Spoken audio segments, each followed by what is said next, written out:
My name is John Hollis, and I have super antibodies in my blood that have made me immune to COVID-19. You could dilute the antibody 1 to 10,000 times, and it would still kill 90% of the viruses. A rare discovery. I know I'm not the only person who's got antibodies like these. I'm just one of the few people who have been found. That could have been missed, especially because John is Black. This has been the most surreal experience of my life, and I couldn't make this up if I tried.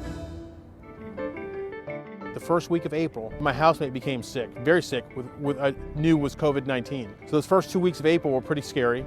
And so for 2 weeks, I basically just waited for the axe to drop, and it never did.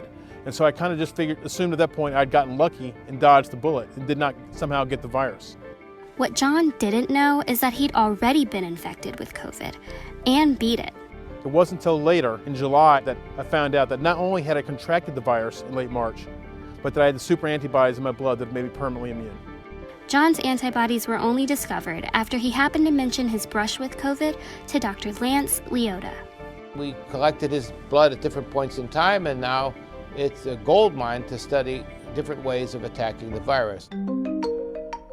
And the way those antibodies work, in the case of the COVID, is the COVID has these spikes on the surface, and those spikes are used to attach to the cell and then invade the cell. The patient's antibodies stick to those spike tips. And so when antibody's on it, it can't bind to the surface of the cell and infect it. But John's body is different. His antibodies attack multiple parts of the virus and eliminate it quickly. Not only that, but his antibodies are so good at killing COVID that he's even immune to the new variants.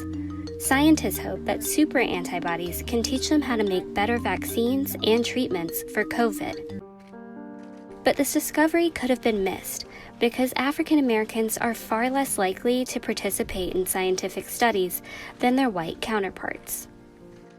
There's been a long history of, I would say, exploitation, I think is the sort of single best word, that has sown a lot of mistrust in the African American community, and I would say an understandable mistrust. Perhaps the most well-known experiment on African Americans is the Tuskegee syphilis study.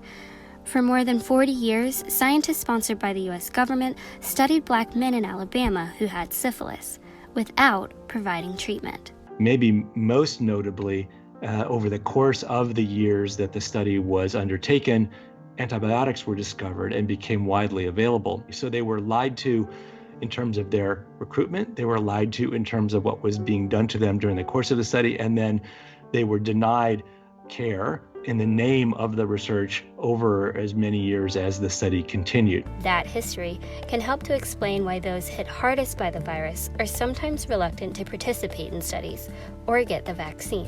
We want to make sure that the communities that are hardest hit are at the table to receive the benefits of the things that are developed.